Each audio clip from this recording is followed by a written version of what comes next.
100시간. 만약에 아무것도 안 먹고 100시간을 버틴다면 우리 몸에서 무슨 일이 벌어질까요? 100시간이면 정말 긴 시간인데요. 그렇죠. 그래서 오늘은 스테네크버그 박사의 분석을 좀 빌려서 이 장시간 단식의 세계를 한번 깊이 들여다볼까 합니다. 네, 흥미로운 주제네요. 단순히 뭐 단식 좋다더라 이게 아니고요. 인슐린 민감성이 어떻게 개선되는지 또 뭐 세포 대청소 이런 과정에서 나타나는 핵심 변화들 그리고 이거 중요하죠. 꼭 알아야 할 주의점들까지 좀 짚어보려고요. 맞아요. 장점만 있는 건 아니니까요. 네, 이 정보들이 여러분의 건강 관리에 좀 새로운 시각을 줄 수 있을지 같이 한번 파헤쳐 보시죠. 바로 시작할까요? 좋습니다. 자, 단식을 딱 시작하면요. 가장 먼저 느껴지는 게 아마 체중 감소일 거예요. 네, 그렇죠. 근데 이게 막 살이 빠진다기보다는 처음에는 우리 몸에 저장된 탄수화물, 글리코겐이라고 하죠. 네, 글리코겐요. 이게 빠져나가면서 여기에 붙어있던 수분도 같이 확 빠져나간다고 하더라고요. 맞습니다. 글리코겐 1g에 물이 한 3g 정도 붙어 있으니까 초반에는 수분 손실로 인한 체중 감량이 꽤 커요. 아하, 그래서 초반에 숫자가 확 줄어드는 거군요. 그러면서 이제 몸이 저장된 지방을 에너지원으로 쓰기 시작하는 거고요. 네, 바로 그 시점부터죠. 근데 이제 많은 분들이 바로 거기서 걱정을 하세요. 어떤 걱정이요? 배고파서 어떡하지? 이러다 근육 다 빠지는 거 아니야? 혹시 막 저혈당 쇼크 오는 거 아니야? 이런 것들이요. 네, 충분히 할 수 있는 걱정들이네요. 저도 그럴 것 같아요. 근데 재밌는 게 배고픔은 그 그렐린이라는 호르몬 있잖아요. 네, 들어봤어요. 공보 호르몬. 네. 그게 습관적으로 나오는 경향이 커요. 밥 먹을 시간이 되면 을에 나오는데 이걸 좀 의식적으로 무시하면 금방 가라앉아요. 그냥 습관 같은 거군요. 그렇죠. 그리고 근육 손실 걱정도 하시는데 단식 중에는 오히려 성장 호르몬, H주지 분비가 확 늘어나거든요. 네, 늘어난다고요? 그럼 근육을 지켜주는 건가요? 네, 근손실을 최소화하는 역할을 하죠. 또 지방이 분해될 때 글리세롤이라는 게 나오는데 이걸 간에서 포도당으로 바꿔 쓰기 때문에요.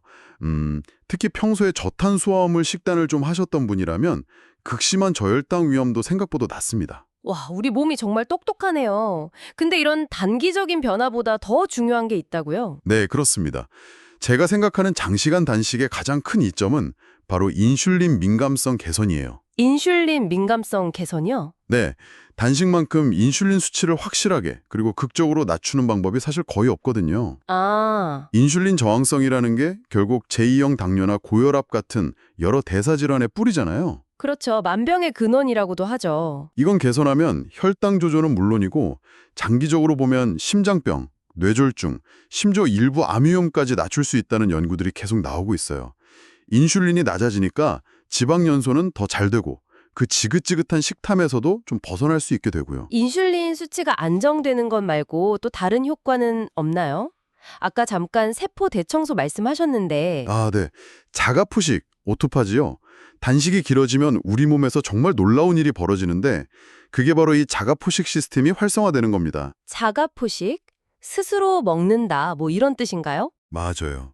세포 안에 쌓인 손상된 단백질이나 찌꺼기 같은 것들을 세포 스스로가 분해해서 에너지원으로 재활용하거나 아니면 새 세포 만드는 데 쓰는 거죠. 와, 진짜 세포가 스스로 대청소랑 리모델링을 하는 거네요. 그렇죠. 일종의 세포 리셋 버튼 같은 거예요. 이게 단순히 찌꺼기 청소만 하는 게 아니라 면역 기능도 강화하고 염증도 줄여주는 효과가 있어요.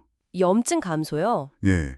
그리고 특히 뇌 건강이랑 관련해서 BDNF라고 뇌율의 신경 영양인자 분비를 촉진한다는 점이 주목받고 있습니다. 이게 신경세포 성장이나 생존을 돕거든요. 그럼 기억력이나 뭐 학습 능력에도 도움이 될 수 있겠네요. 네, 그럴 가능성이 제기되고 있죠. 자가포식은 보통 단식 시작하고 한 12시간 지나면 서서히 시작돼서 72시간에서 100시간 사이에 가장 활발해진다고 알려져 있어요. 그렇군요. 아까 염증 감소 얘기가 나와서 말인데 콜레스테롤 수치는 좀 어떻게 변하나요? 단식하면 오히려 올라간다는 얘기도 있어서요. 맞아요. 그것 때문에 걱정하시는 분들 꽤 계시죠. 단식 후에 총 콜레스테롤이나 LDL 수치가 일시적으로 오르는 경우가 있거든요. 네, 그럼 안 좋은 거 아닌가요? 근데 중요한 건 단순히 숫자가 아니라 LDL 입자의 크기랑 개수예요. 지방 조직에서 콜레스테롤이 막 방출되면서 수치가 잠깐 오를 수는 있는데 단식은 염증을 줄여주잖아요. 네. 그래서 혈관벽에 잘 달라붙는 작고 끈적한 위험한 LDL 입자수는 줄이고 상대적으로 좀 크고 덜 위험한 입자 비율은 높이는 데 도움을 줄 수 있다는 거죠. 아, 입자의 질이 바뀌는 거군요. 그렇죠. 에크버그 박사 본인도 100시간 단식하고 총 콜레스테롤이랑 LDL 수치는 올랐는데 정밀 검사해보니 위험한 입자수는 줄고 크기는 커져서 오히려 심혈관 위험은 감소했다고 하더라고요. 염증 감소가 핵심인 거죠. 와, 정말 흥미로운데요. 근데 이렇게 좋은 점들이 많아도 100시간 단식은 진짜 아무나 하면 안 될 것 같아요. 주의할 점이 많겠죠. 그럼요. 가장 중요한 거 정말 아무리 강조해도 지나치지 않은 게 바로 전해질 보충입니다. 전해질이요. 소금 같은 거 말씀이신가요? 네, 소금, 나트륨도 중요하고요. 칼륨, 마그네슘 이런 미네랄들이요. 단식하면 인슐린 수치가 뚝 떨어지잖아요. 네. 그러면 신장에서 나트륨 제급수가 줄어서 소변으로 전해질이 많이 빠져나가요.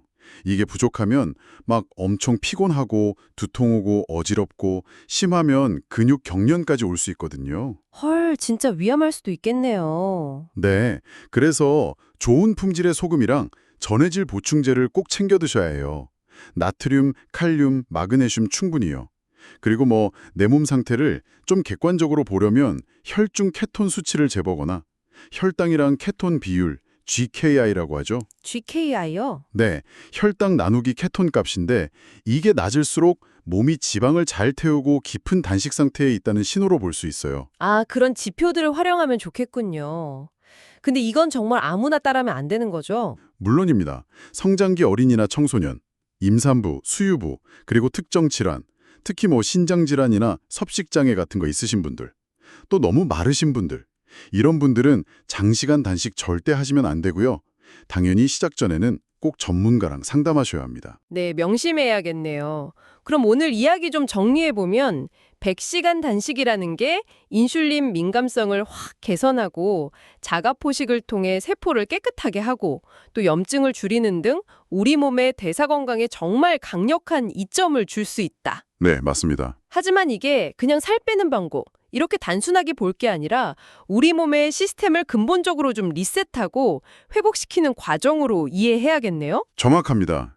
철저한 준비, 특히 전해질학 보충은 필수고요. 그리고 다시 한번 강조하지만 모든 사람에게 맞는 방법은 절대 아닙니다. 그렇지만 우리 몸이 외부 에너지 공급 없이도 스스로를 유지하고 심지어는 세포 수중에서 자기를 정화하고 재생하는 그런 놀라운 능력을 가졌다는 걸 보여주는 과정이기도 하죠. 듣고 보니 우리 몸이 가진 이런 회복력이나 적응 능력, 우리가 평소에 너무 당연하게 여기거나 아니면 좀 과소평가하고 있었던 건 아닌가 하는 생각이 드네요. 네, 그런 성찰의 계기가 될 수도 있죠. 다음번엔 또 어떤 흥미로운 주제를 같이 깊이 파고 들어볼까요? 여러분이 더 알고 싶은 이야기가 있다면 언제든 알려주세요.